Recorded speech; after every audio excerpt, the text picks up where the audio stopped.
В общем, если кто-то видит это видео, он меня избивает. Она не спит, время очень много. Я уже и так сознание теряю. Короче, человек неадекватный. Это Антонов Евгений Юрьевич. 86-го года. Через несколько минут после того, как было записано это видео, произойдет событие, которое изменит навсегда жизнь Ангелины. Ее обвинят в тяжком преступлении, в умышленном убийстве, и отправят за решетку на много лет. И будет казаться, что уже ничего не изменить. Но все изменилось.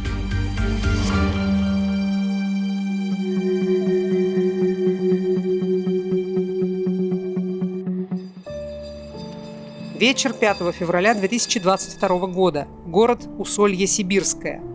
За окнами квартиры обычной пятиэтажки заканчивалась семейная жизнь Антоновых.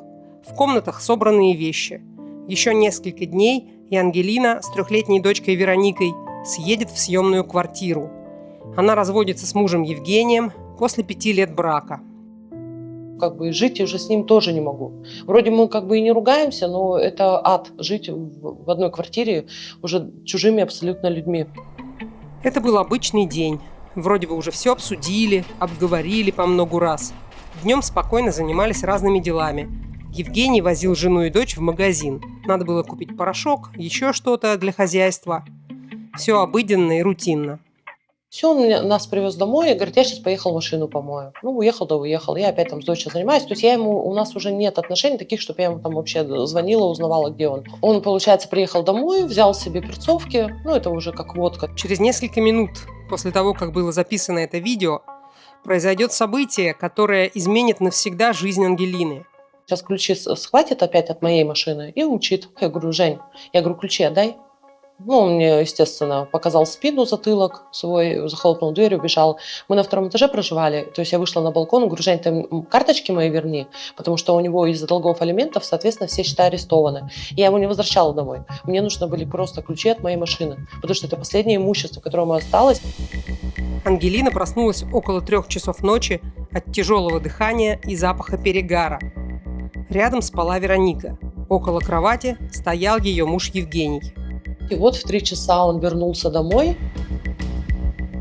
позвал меня на разговор в ванную. Он был изрядно выпивший, опять этот стеклянные глаза, этот запах перегара. Я не могу, этот запах у меня ассоциируется, даже от другого человека сейчас, если почувствую, мне кажется, это где-то Женя дышит. Потому что, мне кажется, в последнее время он пропитан настолько им был. Он там тоже мне начал, меня это все достало. Я говорю, Жень, ты как маленький ребенок, достала меня уже это все. Я говорю, мы съезжаем буквально через пару дней. Я говорю, будешь жить в свое удовольствие. Ему это не понравилось сразу, и я развернулась и пошла. Ванна у нас в квартире была перепланировка, то есть ванна была очень широкая. То есть там машинка стояла, у меня гладильная доска, сушилку я могла поставить, то есть, места достаточно. Я разворачиваюсь уходить, ему это, видимо, не понравилось, он меня хватает за волосы. Я вышла из ванны, там буквально 2 шага делаю, в коридор вышла. Он хватает меня за волосы, ударяет по голове, то есть оглушил, я падаю.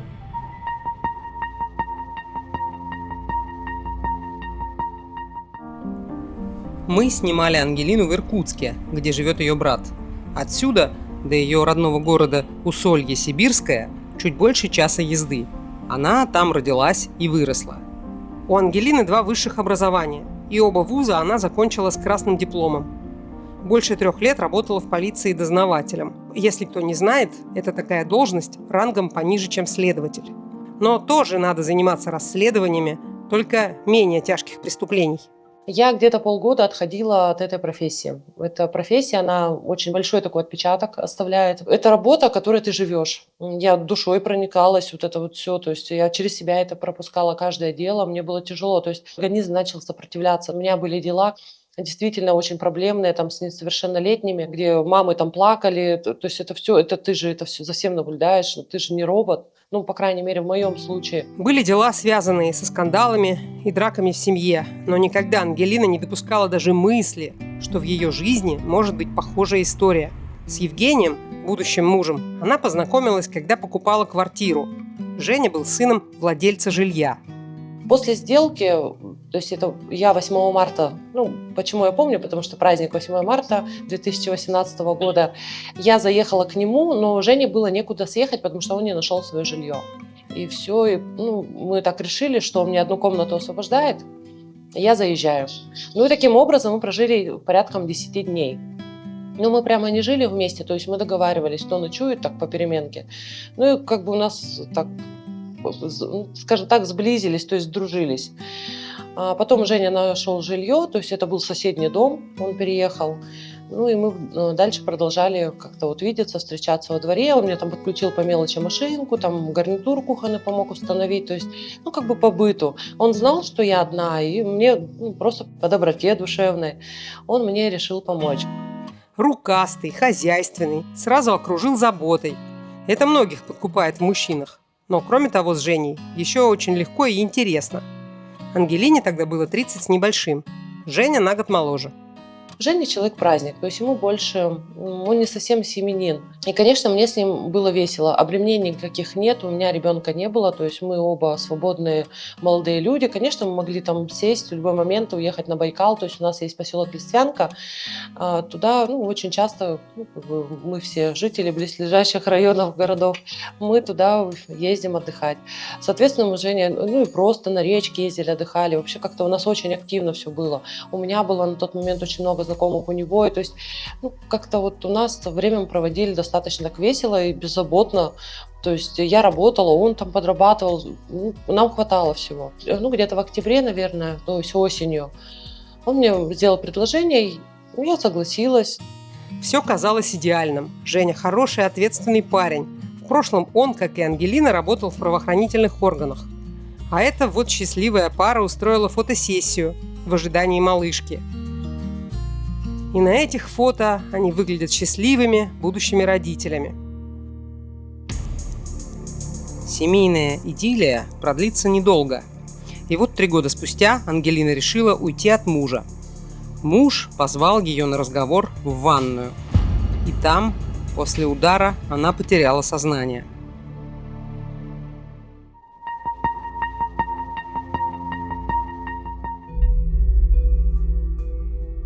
Я очень часто возвращалась к этому вечеру, вот в принципе все эти года, особенно когда было заключение. У меня волосы были, ну, до пояса, то есть очень длинные. Он накрутил, вот, получается, на руку и затащил меня в ванну. В ванной у нас началась потасовка, я начала тоже от него отбиваться. Я потому что вижу, что он, ну, явно не, ну, как сказать, ну, то есть он все, он уже завелся, он не остановится. И я ему кричу, говорю, все, не трогай меня, говорю, отпусти. Он меня начинает бить в ванну, ну и тут я, как бы, насколько я помню, я потеряла сознание. Тот вечер я, в принципе, вот после вот этого удара у меня вообще все в тумане. Я очнулась от того, что он меня поливает водой, причем не так, чтобы там душ взял, а просто намочит руку, раз так брызнет, мне намочит руку, брызнет. То есть это, ну, не были там поливания там из кружки или там из душа. Я, получается, очнулась, я вижу, он не испугался, что я потеряла сознание. Я-то, получается, на него смотрю как бы снизу наверх, и я смотрю, что он, то есть, все очнулось, то есть, ну, как бы вообще явно не прекратить. И я начинаю вырываться и убегаю. Я, естественно, кричала, я очень громко кричала, но это была ванна, ночь. Не знаю, как по стояку там все это передавалось, но, по крайней мере, на помощь мне никто не пришел. Если до этого у нас, когда потасовка была, соседи прибегали тоже вот летом, то, ну, как бы в этот раз никого не было. Я вырвалась от него и побежала в комнату к Веронике. Она уже потому что проснулась, я слышу, что она, ну, плачет. Я пришла к ней, взяла ее, обняла, и заходит Женя с ножом. Спокойно, ну, вот такой, потому что при дочери вот он умел как-то вот, как сказать, играть. Как я по-другому это не могу объяснить. Он говорит, пойдем поговорим в ванну. Ну, я понимаю, что у меня выбора нет.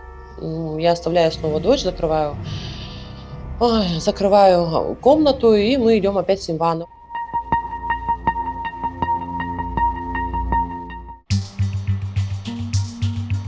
По словам Ангелины, то, что у такого милого и сдержанного Жени могут быть приступы агрессии, она в первый раз поняла еще до свадьбы.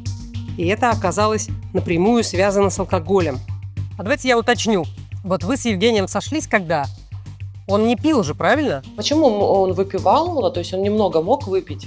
И как-то потом вот один раз у него был всплеск, это где-то был ноябрь месяц, это 18-го года, ну, еще до свадьбы это все было. К свадьбе уже подготовка была вовсю. Он, выпивший, перебил все окна в квартире, в его квартире, не которую я у него купила, а ну, которую он купил. Там был такой шкаф, ну, тоже стеклянными дверцами, он их все перебил. Меня он не трогал. Я тогда еще на него посмотрела. Ну, опять же, это моя, наверное, вот, я не знаю, какая-то невнимательность, что ли. Я не знаю, как это все объяснить. В общем, я все писала на то, что у Жениной мамы была годовщина, буквально на следующий день. Ну, что это его сподвигло, потому что он, ну, как бы, я видела, что он переживает, что у него нет мамы. Из-за того, что у него нет мамы, он сильно винил вот своего папу, Юрия Анатольевича. Я сильно не углублялась, точнее, как бы вопросы так издалека задавала, но он всегда от них уходил, потому что, ну, что это вроде как наша семейная. А как папа мог участвовать в смерти мамы? В чем его ответственность была с точки зрения Жени?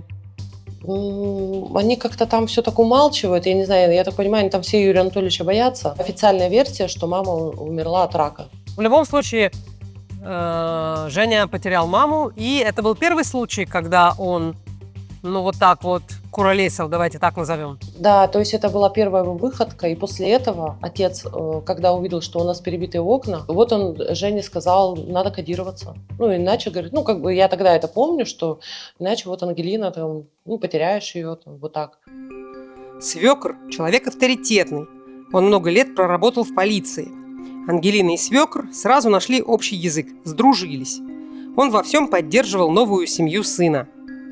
Через несколько минут после того, как было записано это видео, произойдет событие, которое изменит навсегда жизнь Ангелины. Так, на самом деле, его участие в нашей жизни было такое достаточно активное. Я ему тогда была очень благодарна, у нас с ним были достаточно такие хорошие отношения с Юрием Анатольевичем. Плюс он на тот момент был женат на девушке, ну, примерно моего возраста, и мы с ней тоже, ну, так хорошо сошлись характером. То есть я видела, что он мне помогает. Юрий Анатольевич на тот момент знал, какой Женя. Я еще не знала тогда. И поэтому Юрий Анатольевич очень сильно щепетильно к этому относился. Он контролировал Женю, он делал все, чтобы у нас там было все хорошо. О том, каким на самом деле может быть Женя и что такого о нем знал свекр, Ангелина окончательно поймет после того, как начнется пандемия коронавируса. Это время стало для многих проверкой отношений. Из-за карантина и прочих ограничений приходилось быть рядом слишком долго и слишком близко. И скрыть какие-то темные стороны было невозможно.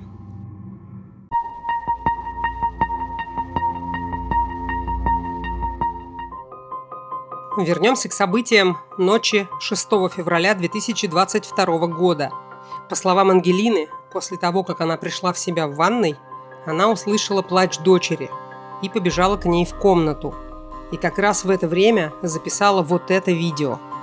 В общем, если кто-то видит это видео, он меня избивает. Она не спит, время очень много. Потом она признавалась, что хотела выложить это видео в соцсеть, но не успела, потому что в комнату с ножом в руках зашел Евгений и потребовал вернуться в ванную и продолжить разговор. И Ангелина пошла, чтобы увести мужа подальше от дочери. Можно я уточню вот этот вот момент в ванной? Он, получается, просто нож взял или он вас пытался ударить? Он меня зарезать хотел, он мне это говорил. Он мне говорил, что он меня зарежет, что я никуда не уеду, ни с какую съемную квартиру, что с Вероникой он лучше нас зарежет, что мы жить не будем там с кем-то без него, что отсюда мы съедем только вперед ногами. Ну, это было все в такой достаточно грубой и очень настойчивой форме. То есть и там нецензурная брань была, это был крик, это было неспокойно все.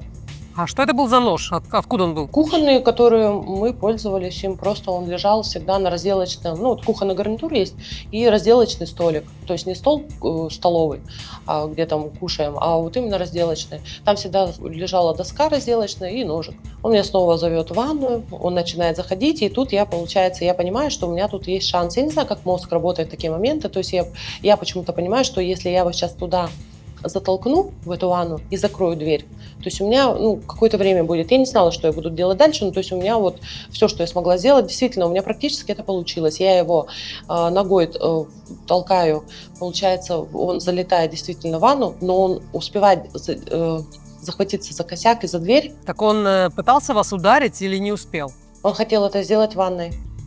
А я его, видите, толкнула, получается, и думала, его там закрою. То есть у него замах был в тот момент, когда я его толкнула в ванную. И он схватился за, ну, как бы за дверь, я начала ее закрывать, она закрывается на себя. Он хватается, и получается, я успеваю закрывать дверь, а он замахивается на меня ножом. И получается, его рука застревает в дверном проеме, и нож выпадает. И я понимаю, что вот он нож, я его хватаю, но я его хватаю не для того, чтобы там ему что-то там сделать, я просто его хватаю, чтобы у него его не было, во-первых. И во-вторых, я думала, он сейчас увидит у меня нож, он ко мне не подойдет. Ну, Женя, я вот вспоминаю вот этот стеклянный его взгляд, у него зеленые глаза еще, они прям как стекло. Он снова идет на меня, и вот все, ну как будто, знаете, как еще больше ну, то есть безумный какой-то становится.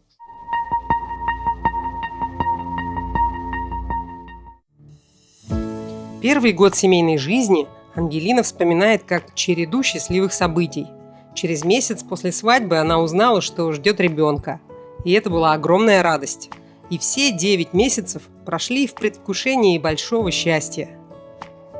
Конечно, у меня радости было вообще, я вам даже передать не могу. Мне было уже 33 года, и я хотела стать мамой уже как много лет. И потом я еще узнала, что у меня дочка, я там на 7-м небе от счастья была.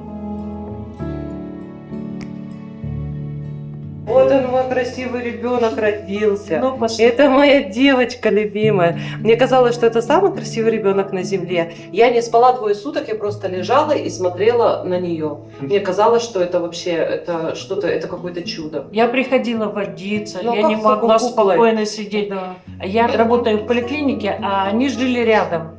Я прям вот после работы бежала к ним, наберу что-нибудь, вкусняшек, чего-нибудь мясного, и прихожу к ней, Лина, кормящая была, конечно, надо было помогать. И прям налюбоваться не могла, это же моя первая внучка, такая красивая, такая умная. Так, ну давайте вернемся к Евгению. А чем занимался Евгений? Евгений, он занимался обещаниями. Они люди такие, то есть они это папа и, ну, свекор мой и Женя, мой муж. Это люди, которые очень красиво убеждают, что вот там сейчас мы вот это делаем, вот это делаем. Но ну, он подрабатывал такси. В охрану все собирался устраиваться. Он только красиво всегда говорил, а по факту. И вот сейчас там, вот там тема, там вот у меня сейчас все там знакомое, сейчас все будет. Ну и я как-то привыкла, что на себя надеяться. У меня всегда была зарплата, всегда были деньги. Ангелина к тому времени уже ушла из полиции. Она работала на местном телевидении в рекламном отделе. Потом администратором в Доме культуры. А после рождения Вероники она ушла в декрет. У меня не было кредитов, самое это обидное. У меня не было ни ипотек, ничего. Ну а Женя, у меня начались образовываться кредитные карты, кредиты. Да, как это случилось и вообще как это произошло, этот переход? А вы знаете, я даже сама не поняла, это вот надо там машину, вот я увидел такую хорошую, надо добавить денег. Все, я потом ее продам, перепродам, мы перекроем. Ну, то есть это вот такие разговоры были. Они всегда были красивые, убедительные, и схемы, планы, там какие-то финансовые тоже были достаточно убедительные. Но поначалу он действительно работал, я открывала на себя ИП, то есть мы заключали договора с управляющими компаниями многоквартирных домов, и Женя там делал какие-то ремонты, ну, не такие уж и большие. А потом наступила пандемия. Заказов на ремонт все меньше, появились долги, ИП пришлось закрыть. Женя подрабатывал таксистом, а Ангелина занималась дочкой.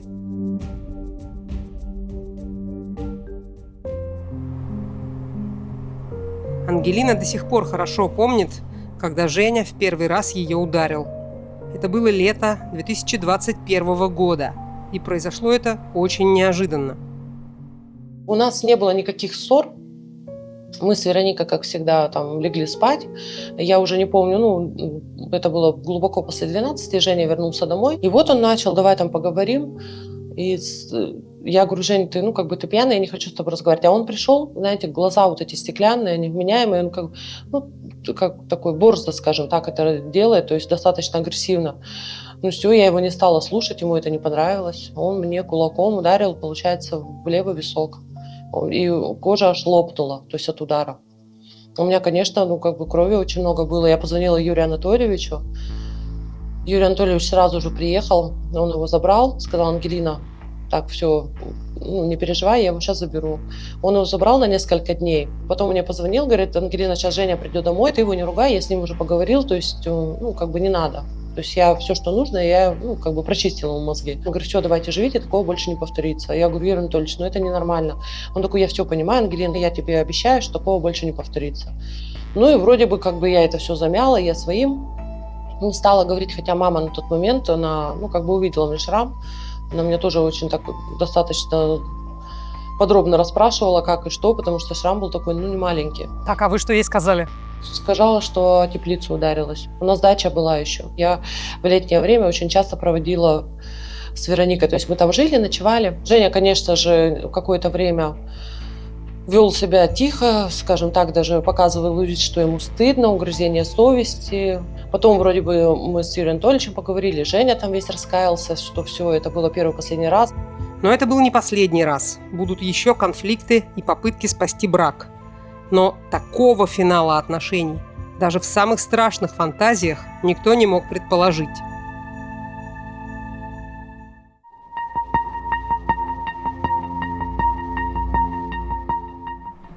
Ночь, а точнее уже раннее утро. 3 часа с небольшим. Ангелина помнит, как пыталась закрыть дверь ванной. Рука Жени с ножом застряла в проеме. Нож выпал. Ангелина подняла его с пола. Она думала, что нож в ее руках остановит Женю, но он стал наступать на нее. Он идет, как бы, знаете, ну, как вроде боится, что я ударю, ну, и так маленечко как прогибается.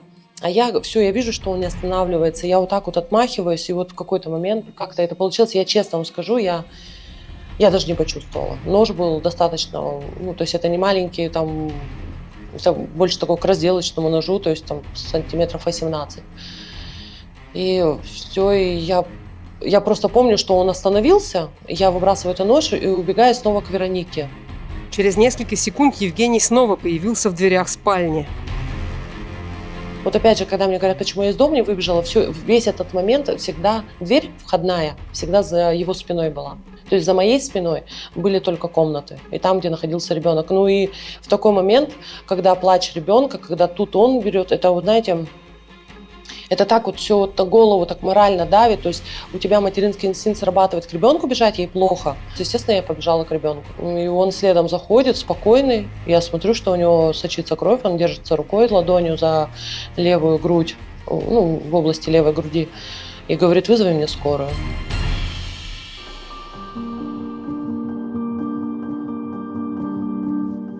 У меня вообще вся жизнь перед глазами пролетела, я вызвала скорую. Еще сходила по соседям, как сходила, у меня паника была, я бегала там по этому подъезду босиком, я не знаю, даже, мне кажется, тапочки не одела. Мне еще Женя говорит: я пить хочу. Я ему принесла, минералка у нас была.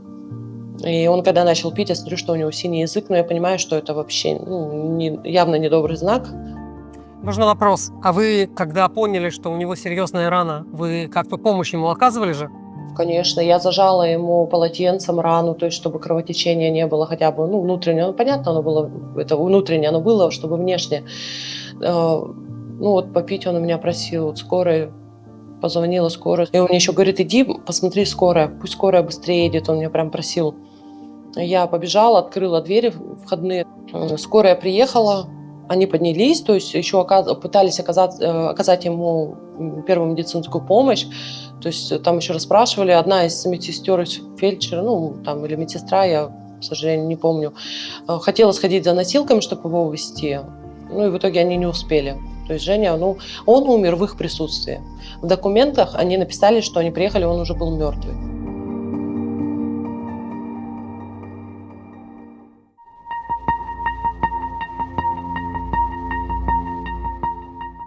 После первого конфликта Ангелине казалось, что муж изменился, он раскаивается.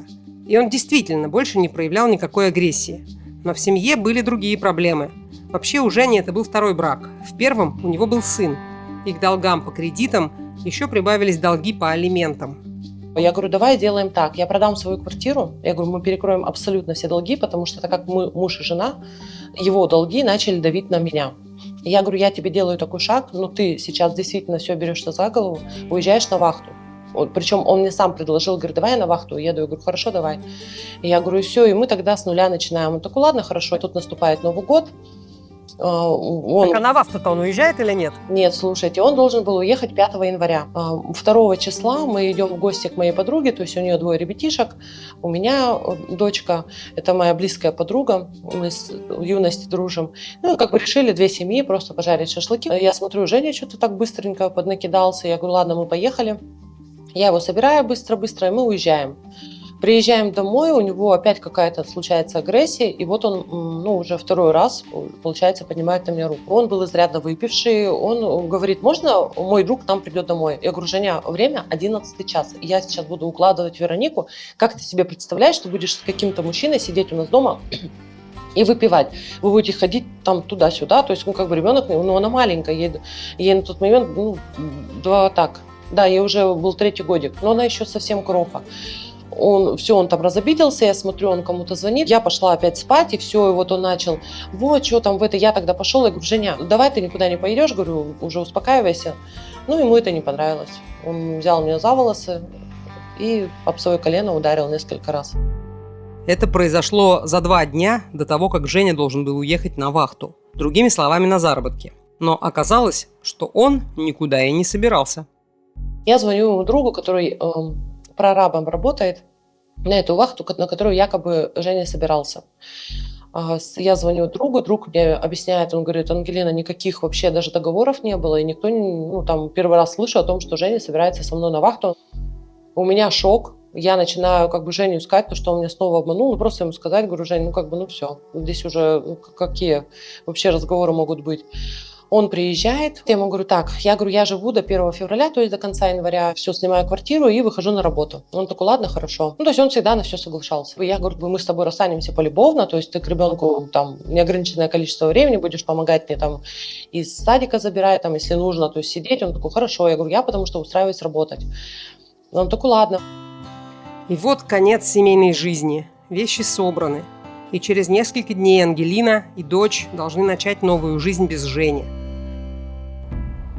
Но наступает 6 февраля 2022 года, и все эти решения уже не имеют никакого значения.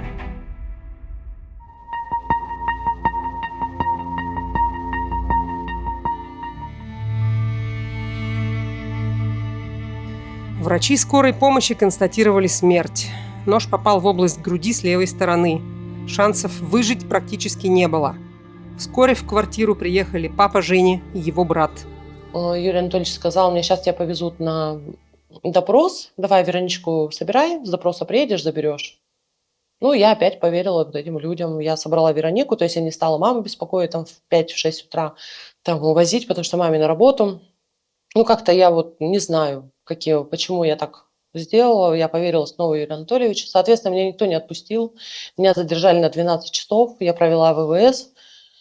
И я понимала, что у меня Вероника вообще непонятно где, с кем, как. Я ни спать, ни есть ничего не могла, у меня эти головные боли, потому что меня отбил, мне вызывали снова скорую в этот изолятор, потому что мне было очень плохо. Вопрос, Ангелина, а если вы потеряли сознание, у вас было сотрясение мозга? Да, у меня средней тяжести, мне зафиксировали. Соответственно, у меня очень отекшее лицо было, потому что оно было отбито. Можно так сказать, что это ад был настоящий, потому что мы, вообще не ожидали, что так будет.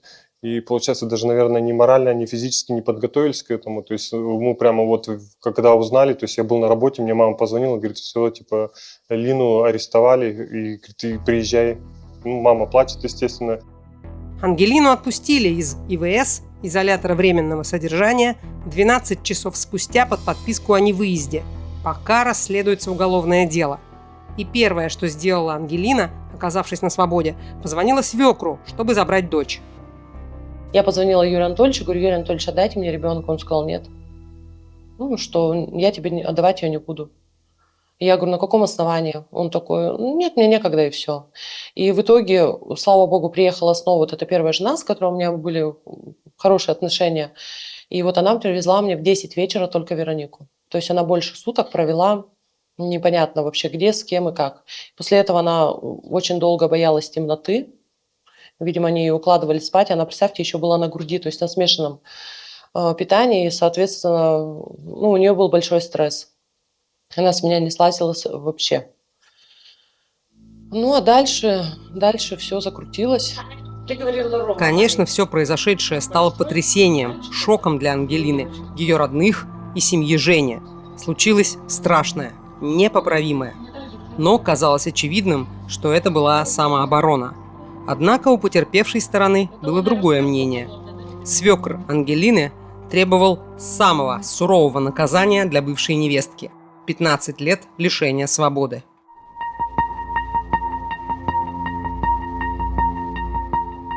Он меня не пустил на похороны. То есть я ездила потом отдельно на кладбище.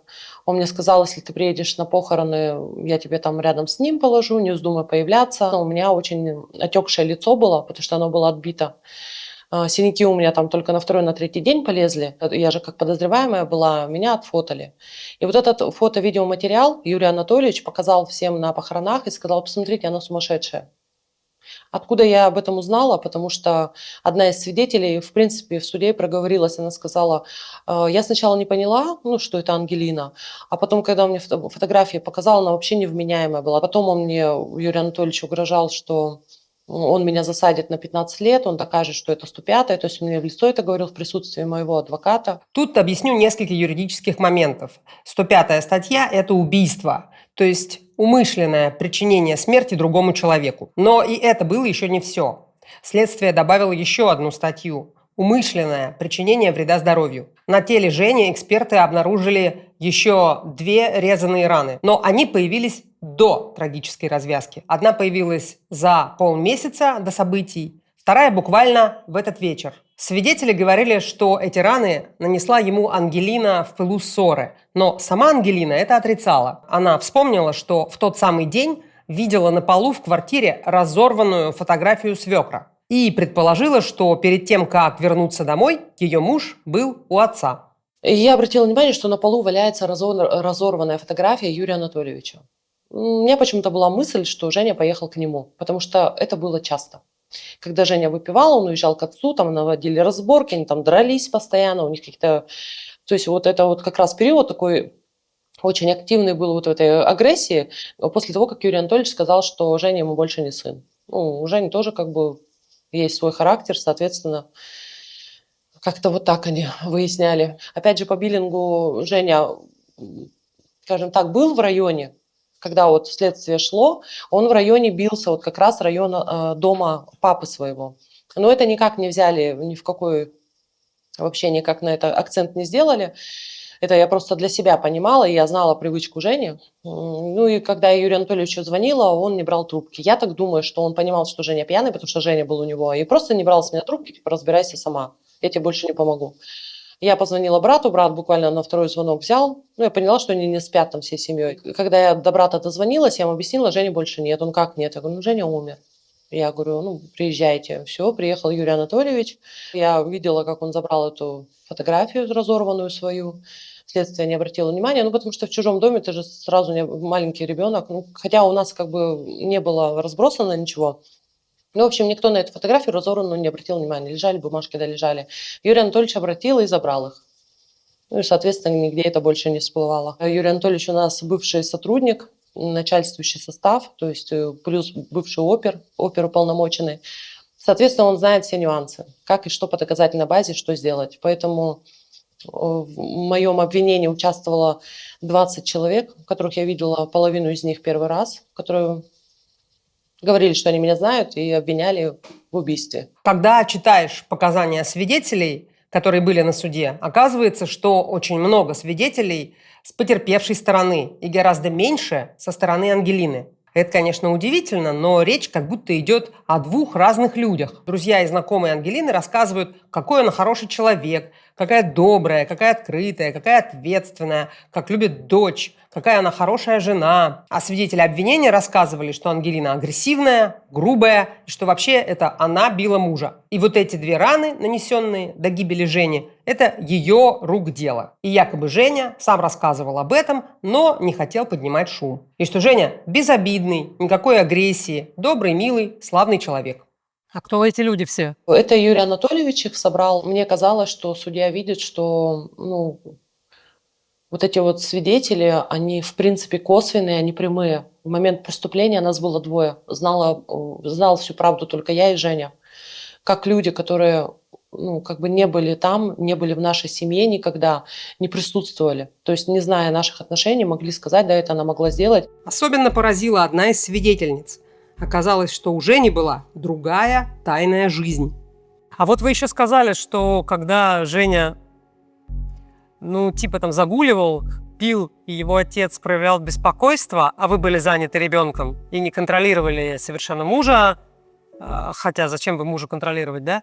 То вы еще не знали, что у него кто-то есть. А у него кто-то был? Да, на суде, когда следствие уже шло, следователя вызвала на очередной допрос, и она спросила, говорит, Ангелина, а у Евгения могли бы другие женщины? Я ей честно сказала, что, говорю, нет, здесь вообще 100% нет. И я поняла, что вопрос был задан не просто так. Она говорит, вы когда с делом будете знакомиться, вы только сильно не расстраивайтесь. Я поняла, что как бы и здесь Женя настолько был низок и нечестен, что я хотела вообще со стыда сгореть. И когда на суд пришла эта девушка, то есть там прям уверяла, что у них там были чувства и отношения, я думаю, господи, почему я раньше об этом не узнала? Все было проще. То есть у меня... Женя умел вот как-то обхитрить, я не знаю, как-то вот так убаюкать, успокоить. Я честно, я даже не подозревала.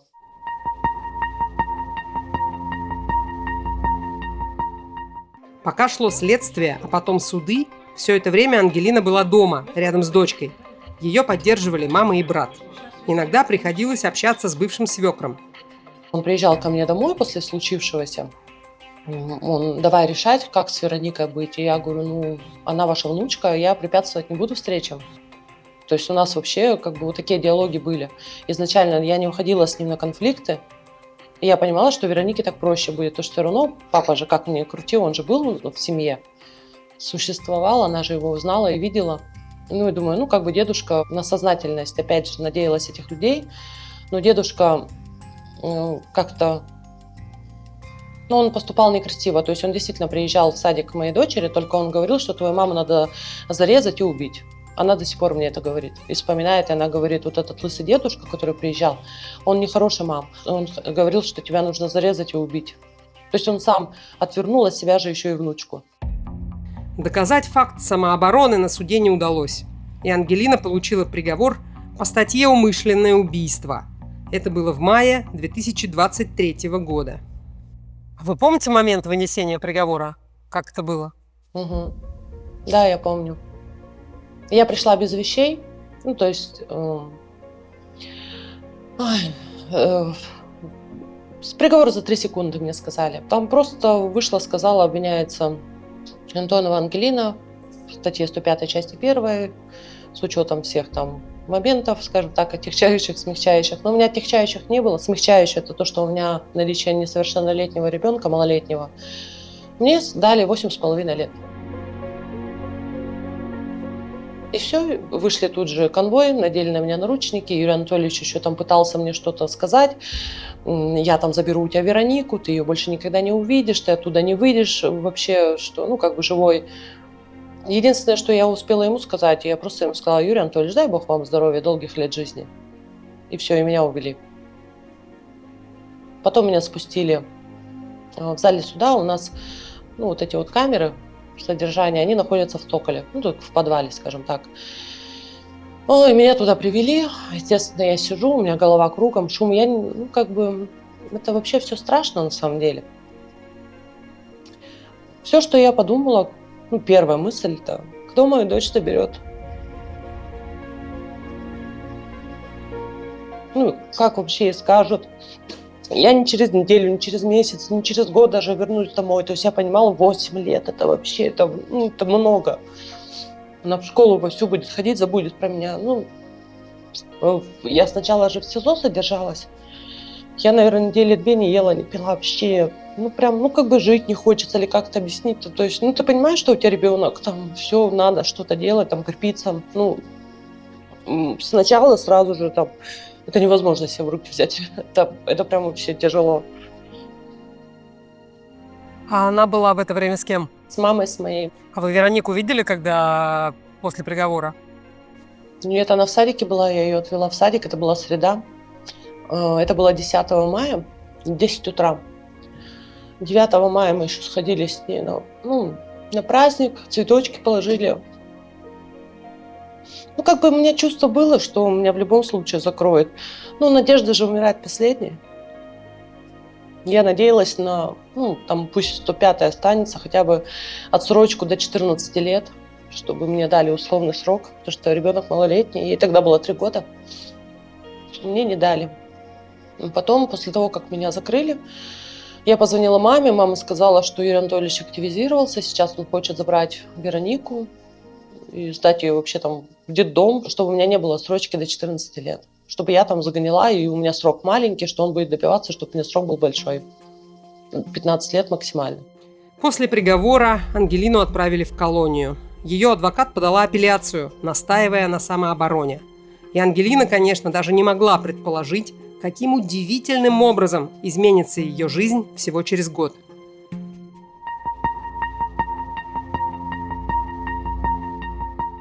Расскажите, пожалуйста, куда вы отправились, где вы отбывали срок?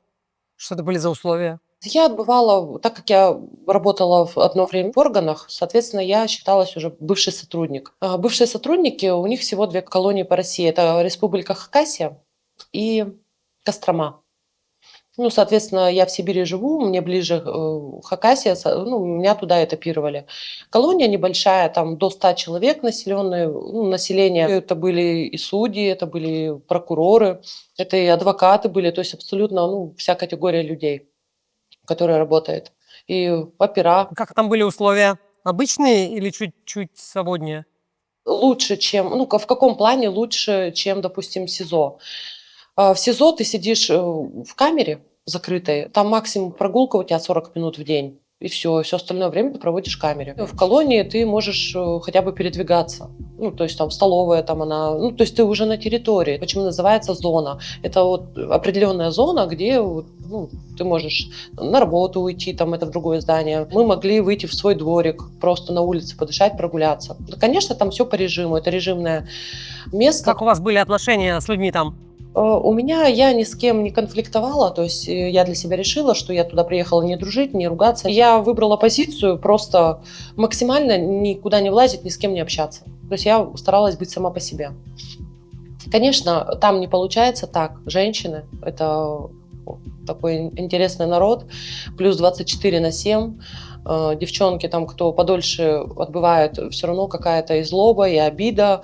То есть это люди, скажем так, с психикой подорванной, там люди с больными душами, то есть у каждого своя трагедия была, соответственно, каждый человек психологически, он же по-разному реагирует.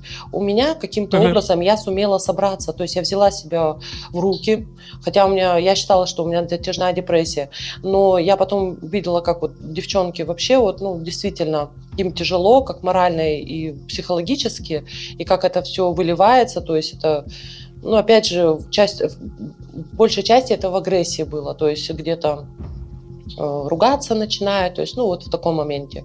Я всегда отшучивалась и как-то так сводила все на нет.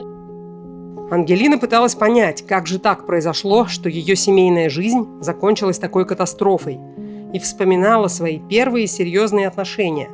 Ее избранник, его звали Витя, был старше ее на 13 лет, серьезный, ответственный, а главное, честный. И Ангелина не представляла, как в отношениях можно врать. Витя, у него была своя ювелирная мастерская, то есть он был самодостаточный человек достаточно, то есть, понимаете, как мужчина. Для меня это были первые такие серьезные отношения. Они были вместе 6 лет. Но потом Виктор серьезно заболел и умер. Спустя годы, когда Ангелина познакомилась с Женей, ей показалось, что он похож на Виктора. Я обратила внимание, что внешне Женя и Виктор, они схожи. Ну, то есть для меня. Ну и, в общем, я в какие-то, видимо, ну, как и любая девушка, знаки эти все верила. Мне показалось, что это какой-то вот знак такой. И Женя был такой достаточно обходительный. Он же, ну, вы знаете, он умеет создавать такую видимость воспитанного, достаточно порядочного такого молодого человека. Ну и, соответственно, после Ага. Вити, который действительно человек слова был и дела, то есть он никогда не разбрасывался словами, а вот, ну, поступки, то есть совершал. Это просто не все такие, как был мой первый мужчина Витя, которым я правдива, и он правду говорит. Есть такие люди, как Женя. А их сейчас, наверное, 90% вообще в населении озлобленных, каких-то хитрых, непонятных людей, которые ищут выгоду. Думала, конечно, Ангелина и о том, почему она не пошла в полицию после того, как Евгений ударил ее в первый раз, а потом и во второй. Почему не рассказала своим бывшим коллегам, что муж агрессивный? Почему я и в принципе не обращалась в органы, когда у меня с Женей, ну, там какие-то моменты происходили? Ну, потому что я знала, что ему ничего не будет. Я как думала? Думаю, ну, сейчас я его накажу, ему ничего не будет. Ну, как бы одна из версий моих. Ну, вторая, соответственно, мы, как бы, я же понимала, что в конце концов мы помиримся. Не в том плане, что я его там прощу. Я в любом случае хотела максимально с ним остаться в дружеских отношениях. То есть, чтобы не делить ребенка, чтобы с этими алиментами не мотаться. То есть, я ему прям обещание давала, никогда я там не подам на тебя на алименты, захочешь, вот, пожалуйста, в свободном доступе тебе ребенок. Пока Ангелина отбывала наказание, воспитанием дочери занималась бабушка девочки, мама Ангелины. Она была официальным опекуном. По словам Ангелины, бывший свекр не оставлял попыток забрать внучку к себе. Просто он делал налеты, он там мог сотрудников ночью отправить и сказать, ребенок не спит, плачет, ну, в виде соседа там притвориться. Потом сказать, я ошибся. Ну, то есть так терроризировал. Мама говорит, звонков очень много было в домофон в ночное время. Ну, то есть специально так на нервы действовал. Он хотел... Сначала он со мной же также поступал, то есть во время следствия он приезжал ко мне на работу в Жениной одежде, чтобы я как-то реакцию дала, там, ну, что-то как-то среагировала. То есть он мне хотел невменяемой сделать. То же самое он потом делал с мамой. То есть у него такой вот ход был. Так, сейчас я прочитаю. Мама, у меня вот что было. Ой, Там я взяла вот так. друга, давай читаем. Самый темный час. Перед Рассвето. Последняя буква. Перед рассветом. Молодец, самый темный час перед рассветом. Вот смотрите. Мама ваша приезжала с Вероникой? У вас же не строгий режим, вам же положено свидание. Я не хотела. Я по видеосвязи звонила очень часто, то есть там разрешалось. Бывали там девчонки или женщины, которые видеозвонки, ну, им не нужны были. То есть они аудиозвонками обходились. И мне, допустим, начальник отряда разрешала брать дополнительные. У нас было разрешено 2 видеозвонка. У меня были дополнительные, иногда по 6 звонков, допустим, в месяц. Я звонила по видео дочери, этого было достаточно. А почему вы не хотели видеться живьем? Потому что расставаться очень плохо. Как я 3-летнему ребенку объясню, что я не смогу с ней встать и пойти, выйти. И плюс проходить вот этот весь контроль, то есть там же тебя досматривают, это, ну, тяжелая процедура на самом деле. Морально не каждый гражданский человек, который не относится, ну, никогда с этим не сталкивался, это даже, скажем так, где-то маленечко унизительно. Ну, когда тебя там просят раздеться, там какие-то моменты показать, там, сумки твои перерыть. Это же тоже, знаете, надо готовым к этому быть. Ну, я не хотела травмировать ребенка. И была еще одна причина, почему Ангелина не хотела волновать дочь. У девочки были проблемы со здоровьем, и ей предстояла серьезная операция. У меня ребенок родился с пороком сердца, и пока я была в колонии, сделали операцию. То есть это тоже для меня очень, очень тяжело далось. Сейчас у нас реабилитацию мы уже прошли, год у нас был. Сейчас она как бы практически полноценно живет. И все эти очень важные события происходили там, на свободе. И вот Ангелина уже год в колонии, и впереди еще 7 долгих лет. И они кажутся бесконечными. когда на свободе, без мамы, взрослеет дочь. Колдуй, колдуй, мама, я тебя люблю. И ты иди ко мне домой. Как ты не сработала. Как ты не сработала, ба.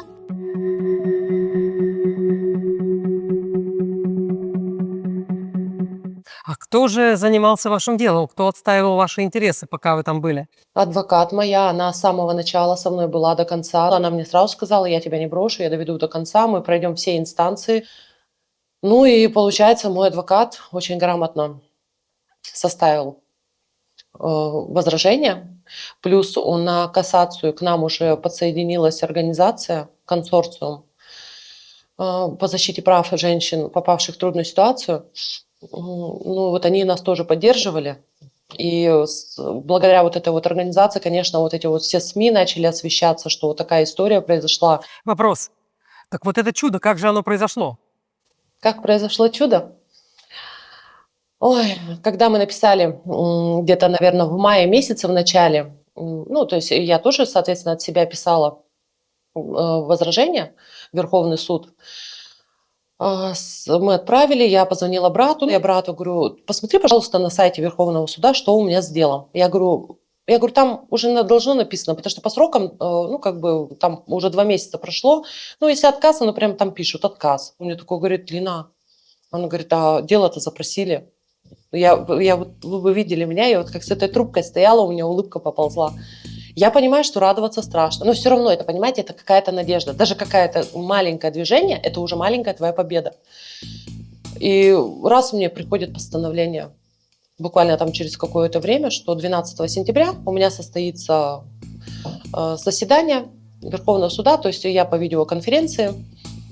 Наступает 12 сентября, я прихожу, меня всю трясет, встает представитель Генеральной прокуратуры, сотрудник, начинает зачитывать полностью возражения, которые как бы закладывались моим адвокатом. И объясняет, что да, дело на дорасследование Антонову, то есть меня, этапировать по месту жительства. Прибыла я 21 ноября только в СИЗО Ангарска.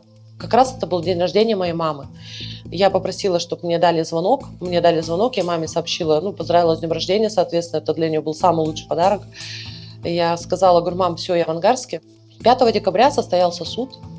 Юрий Анатольевич очень долго выступал, он очень много негатива снова вылил в мою сторону. Он даже обвинил меня в том, что у моей дочери сердце больное из-за меня. Я уже сама сижу, думаю, господи, да скажите мне уже этот приговор, что со мной будет. Уже знаете, когда вот ты устаешь. И встает судья, он был мужчина, я его хорошо помню. И он говорит, немедленно освободить. Вы знаете, и вот это слово «немедленно». Я стою, я тоже стою, то есть, ну, как бы это же уважение суду, ну, я стояла. Он говорит, Ангелина Сергеевна, вы хорошо прослушали приговор? Я говорю, да, Ваша честь, спасибо большое. Все, аудиосвязь у меня выключается. Я стою, и у меня, знаете, вот мураши. Я думаю, господи, я так этого долго ждала. Знаете, когда ты вот вроде победил, то есть, ну, там я услышала, что мне 108-ю статью вменили, то есть это самооборона, это небольшой тяжести. Плюс в суде же мне ее закрыли за давностью срока. Соответственно, я выхожу юридически несудима. Просто чистый человек. Снова, ну вот, жить иду. И все, приходит конвой, я говорю, я домой. Они такие, мы рады. Все быстро-быстро там снова, ну, как бы делают документы. Когда, ну, уже выходил главный судья, мне адвокат показывал, что типа все нормально, и я просто вот стоял, то есть и как бы вот как стоял, вот обмяк просто-напросто, то есть я вообще даже поверить не мог, я думал, что это какой-то сон, что это нереально, что это не со мной происходит, и меня просто нахлынули эмоции, и я просто стоял и плакал, то есть я не верил своему счастью, что вот сейчас вот пока не услышал, что все оправдано, что ее отпускают. И вот просто стоял и не понимал, что дальше делать. То есть как бы вот она вроде как победа, все, что мы хотели, к чему мы стремились, то и получили. Ну и потом, получается, я сразу же, то есть я говорю, куда за ней ехать-то? Потому что ее в зале суда не было, то есть она в Ангарске была. И мне сказали, что погоди, сначала документы, потом уже, ну, как бы выпустят ее потом. И я, получается, не стал ждать, я сразу поехал туда и там просидел, ну, часа 2, наверное, просидел, но оно того стоило. То есть там это очень быстрое время пролетело. И получается, я вот ее самый первый ее увидел после того, как ее оправдали. Меня брат уже ждал, меня вывели там, ну, спасибо всем сотрудникам, потому что сработали очень оперативно. То есть там я не в 10 вечера вышла, я уже в 6 часов была дома. И все, и вот эта дорога домой, это было, наверное, самое страшное. Когда ты вроде бы здесь победил, но впереди тебя ждет встреча с дочерью. Как бы ты там по видеосвязи там не общался, я понимаю, что мы сейчас увидимся с ней. Ей было уже 5 лет, уходила, ей было 3. Почему-то у меня был страх.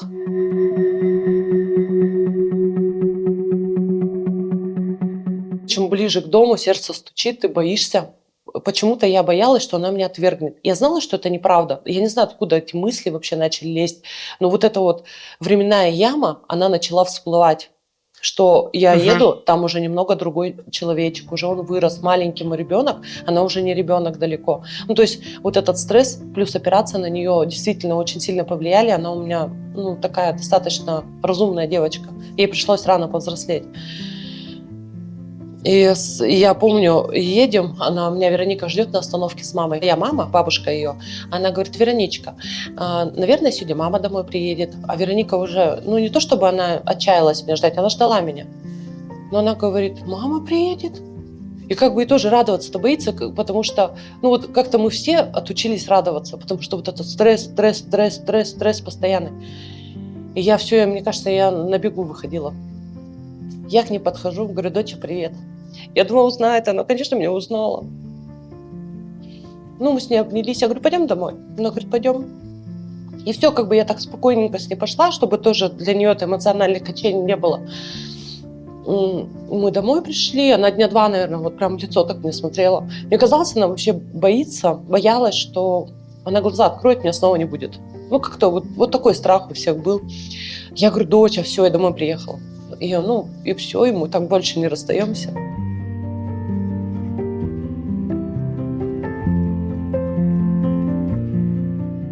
Она помнит случившееся? Знаете, может быть, она бы и не вспомнила, если бы не Юрий Анатольевич со своей инициативой выставить меня в плохом свете. Когда у нас, скажем так, полюбовно я ему говорила: пожалуйста, встречайтесь с вашей внучкой сколько, ну, как бы нужно. Но он, после того, как меня закрыли, он почувствовал какую-то свою силу в очередную. Он приезжал, у него было очень много налетов в садик, в детский садик, он запугивал воспитателей, то есть там у мамы были тоже суды по этому поводу, что он там хотел отсудить ребенка, приходили свидетели, воспитатели, объясняли, что человек очень агрессивный, Юрий Анатольевич, что, ну, как бы ребенка доводит до слез, она его боится, с ним идти не хочет. И вот она до сих пор мне одну и ту же историю рассказывает, что маму надо убить, он сказал: тебя надо зарезать. Вот это она мне прям четко всегда говорит. Я говорю: доча, забудь ты уже. Я говорю: не надо о плохом думать. На сегодняшний день он уехал в глухую деревню и не появляется больше вообще. Он мне не звонит, не пишет. Вопрос. Но она знает, что случилось с папой? Она эту тему сама не поднимает. Я очень Ну, долго... вообще-то говоря, как вы об этом думаете? Все равно же так или иначе разговор зайдет. Она его не любит. У Вероники, так как ей было всего 2 года, у нее память каким-то образом смешалась. Дедушка, папа. И как-то вот у них типаж-то один, они похожи как сын и отец. Она видела, как бабушка плачет, что меня не стало рядом с ней. Она это все понимает, потому что разговоры же дома все равно были, когда следствие шло. И она говорит: у меня нет папы, у меня папа умер, и не надо мне про него ничего говорить. То есть у нее закрытая тема. Ни агрессия, ни хорошо, ни плохо, ни скучания, ничего нет. Просто вот закрытая тема. И я, естественно, к ней не лезу, я жду, когда она повзрослеет, и я понимаю, что у меня все равно разговор какой-то будет.